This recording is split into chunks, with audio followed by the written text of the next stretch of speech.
Okay, we're on our New York City adventure. Not even New York City. Well, it's our day trip to New York City.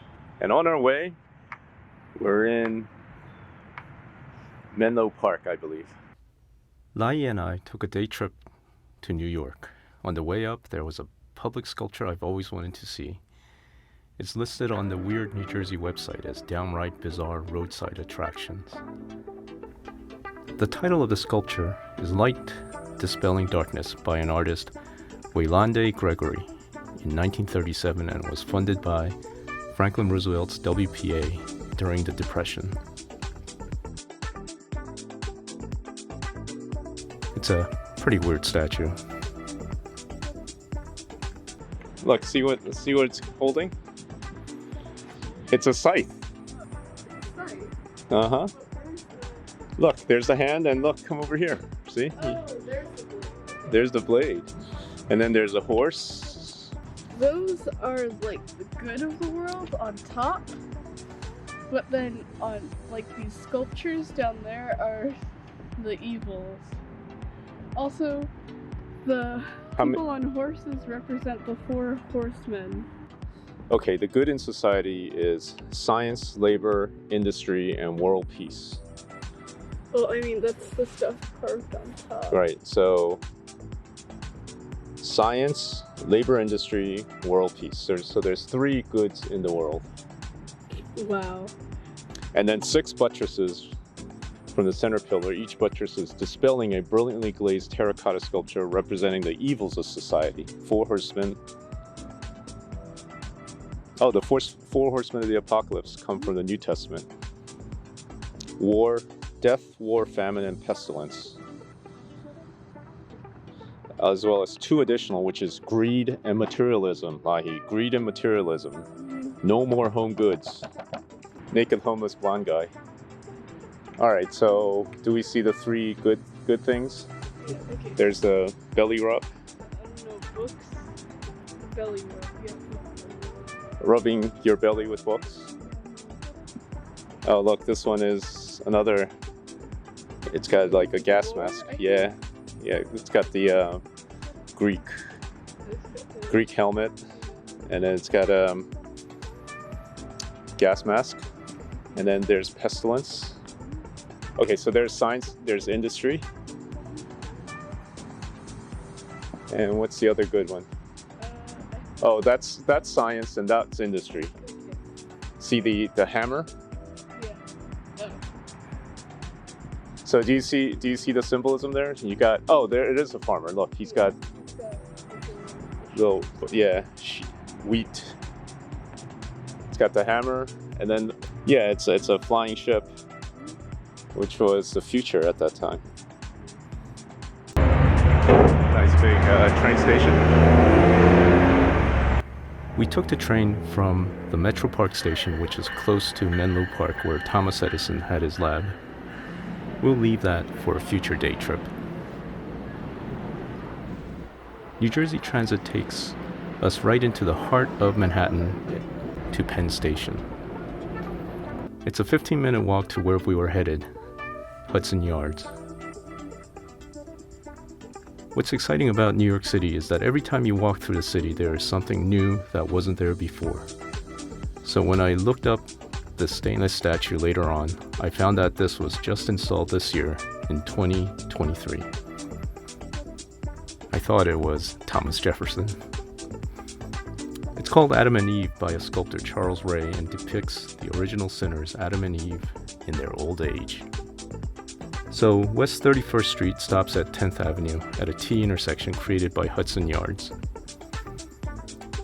The 100th floor of the Hudson Yards building is a new observation deck called the Edge Observation Deck. It's about $45 per person for time tickets that need to be purchased a few days in advance. I think it gets very crowded based on the whole procession to the elevators. I think at the height of tourist season, which might be any time in the year, I think it gets very crowded. So just be forewarned. On this day, unfortunately, the city was fogged over. At least the Edge people allowed ticket holders to reschedule in a 24-hour window for a different time if requested. Well, we were only there for a day trip, so regardless of the fog, we decided to wing it. A lot of people were rescheduling, so the deck was much less crowded than normal. I'm sure on a cloudless day, the view would have been spectacular. But it was okay. There is another part of the experience, which is to walk out on a catwalk with harnesses for an additional $185. This extra has an age requirement of 13 or older. I think we need to be back when Lai is 13 for the full experience. And also, try to hit a day when it's not fogged over.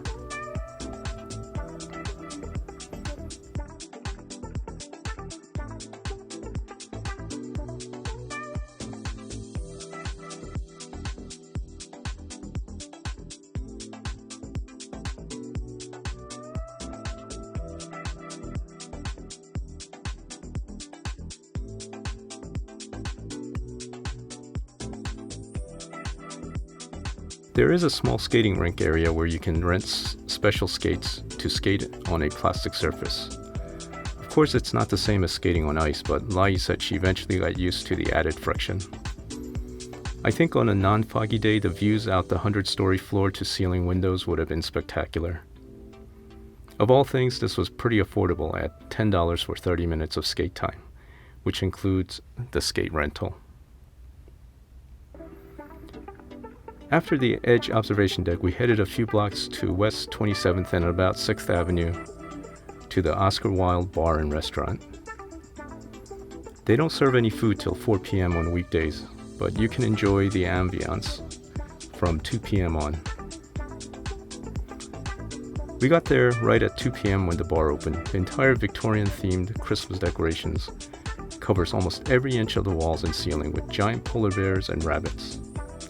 Lai said her eyes hurt. There are non-alcoholic drinks, so kids can enjoy the decor. They can't sit at the bars, but there are plenty of tables right at opening that they can hang out in. With the theme of Oscar Wilde, the poet and playwright, Lai opened up her Percy Jackson book and read some chapters while I was enjoying my bourbon drink called the Humphrey Bogart.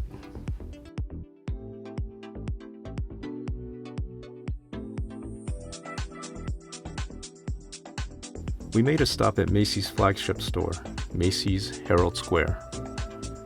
The Christmas window displays and decorations were up, but 2 days after Christmas, the place was still packed with people and tourists. Damn these tourists. We headed up to the 8th floor to Macy's Holiday Lane. I thought we might find some after Christmas sales on ornaments, but surprisingly, most of the shelves were cleaned out or packed away. There was some crappy Christmas stuff marked down 80%, but really not worth picking up. Oh well.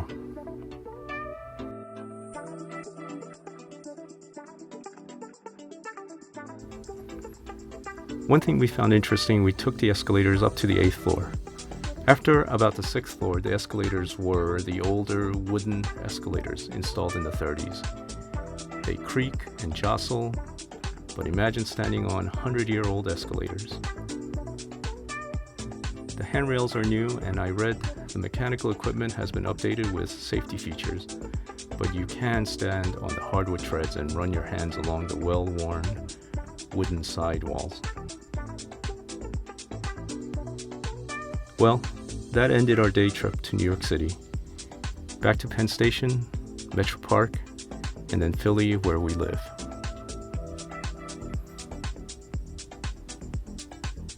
All in all, it was a good day on our day trip to New York City with my daughter.